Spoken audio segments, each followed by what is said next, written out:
So, joining me today are Maria and Bev, who've been on the Neuroscience for Change course that Tibby and I have been training this week, just giving them an opportunity to share some of their learning and whether or not they found it a useful course. So, I'm going to turn to Maria first, then Bev.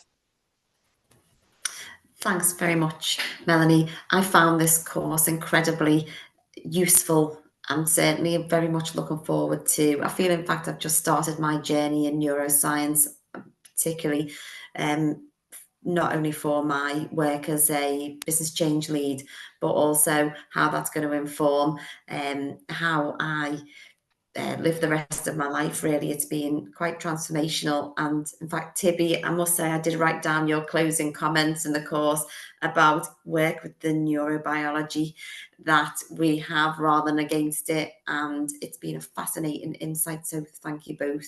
And I'm very much looking forward to developing and using the Pepe model.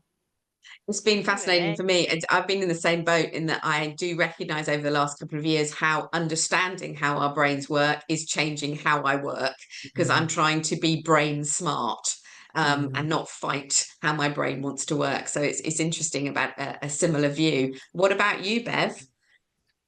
I've been in the change field for quite some time, and you sort of get to meet lots of different people and go through lots of different changes, and there's theories out there that you sort of follow and understand, and you do things and they work, but you don't necessarily know why.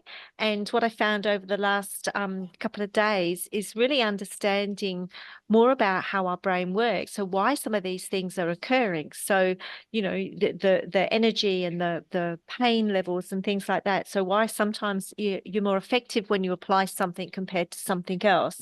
So that was a real eye-opener for me. And then there was a couple of little gems for me. So one of them was the expression of bouncing back but bouncing forward, and how more powerful it is to build your resilience through bouncing forward, not thinking that you've got to go back to be able to come forward. So I thought that was really something I can just take into my personal life and share with my daughter and things.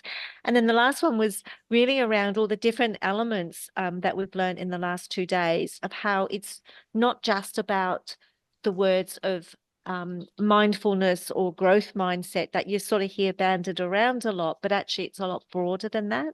And where do those elements fit in? Because it's just a small part of the bigger jigsaw puzzle. So I've taken quite a lot away that I need to go and incubate over. Absolutely. And we've had moments of insight as we've discussed during the course. Well, Tibby and I absolutely love training the course, and we're very grateful for you sharing your views. So thank you very much for that.